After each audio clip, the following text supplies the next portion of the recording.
Joining me now is an expert on medical things, and I am not. So I figured we should bring in a doctor today. Dr. Mark McDonald joins me. He's a child, adolescent, and adult psychiatrist, also the author of a book you really should have read already by now, The United States of Fear, How America Fell Victim to Mass Delusional Psychosis. Doctor, first and foremost, monkeypox. Of course, there's something new brewing out there. How petrified should we all be of monkeypox? Should we stand 6 feet away from everybody? Not unless you're at a sex party or a rave and you're exchanging bodily fluids with the person next to you. This is not a disease that you're going to catch by coughing or sneezing on somebody, not any more than rampant tuberculosis, which is not as rampant. Okay, so that sounds like most of us are probably in the clear. Do you foresee them trying to ramp up more fear with this like they did last time? We do have an election coming up. Well, the answer to your first question was a medical answer, and of course the answer is no. We have no reason to be scared of this from a medical perspective.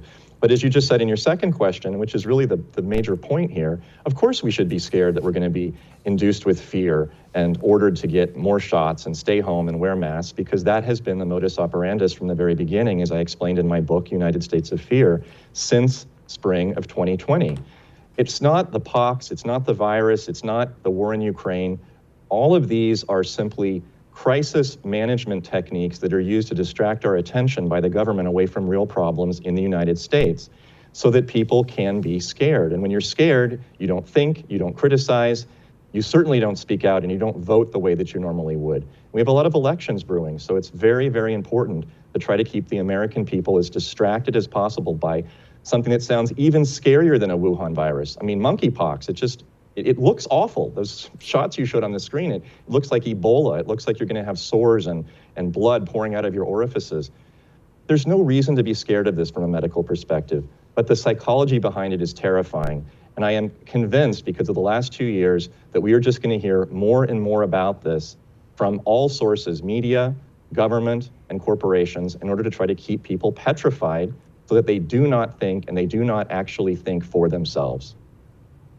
Doctor, are we much more susceptible to that kind of stuff now, to that kind of propaganda from the media, from the government, than we were, say, 100 years ago as a society? I know I personally was mortified at watching my fellow Americans all run home and hide in the face of that last propaganda battle. Are we more susceptible to this stuff now?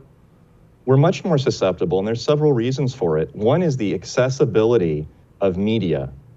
And not just all media, newspapers, magazines, the accessibility of media from a very small number of sources, all of which push the exact same information. When I woke up this morning, the first alert on my phone was Apple Newsfeed alert. Monkeypox spreading. Please click here to hear more.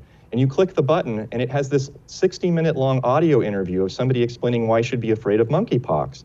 The next click is read about the disinformation going against the monkeypox scare. And you click on that, and you're told that all the people that say you shouldn't be scared are lying to you. This is actually happening in our pockets, on our cell phones. This is why people are so susceptible to it. They're not talking to people, they're not reading, they're just getting feeds and alerts in their pockets, on their computers.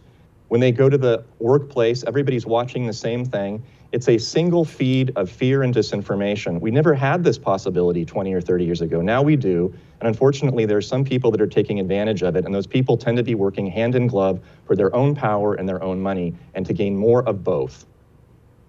Can you explain why this would be beneficial to the left? And I don't just want to say the Democratic Party, because I see this taking place across every Western government, really, not just the United States of America. But it's this constant pushing of fear and panic seems to have benefited the left a lot. I mean, here in America, we have Joe Biden, U.S. Senate controlled by Democrats. Why does it help them and not us? The reason why it helps them is very simple. Their end game, their end goal has been all along aggrandizing power. They are not interested in truth. They are not interested in benefiting individuals. They are certainly not interested in promoting liberties like freedom, like education, like real health care, safety. They are interested in one thing and one alone, which is feeding a population a steady diet of fear so that they, the elites, those who are in the centralized positions of power in Washington and also now internationally, can make decisions for us. Because if they make decisions for us, then we cannot go out and take care of ourselves. So anything that feeds dependency, which is really what the left is all about. Conservatives are not about dependency. Conservatives are about leave us alone, we'll take care of it ourselves. That is what's pushing this. And some conservatives, so-called conservatives or Republicans, are certainly doing that too because they're also power hungry. So I don't think this is a Republican-Democrat issue. It's really one of power serving for yourself versus trying to give back power to the people. That's really where the two sides are drawn in my view. Don't miss Jesse Kelly Breaks History, Che Guevara, the latest episode of a new series available now exclusively for First TV supporters. Visit the First TV app or thefirsttv.com to subscribe and start watching today.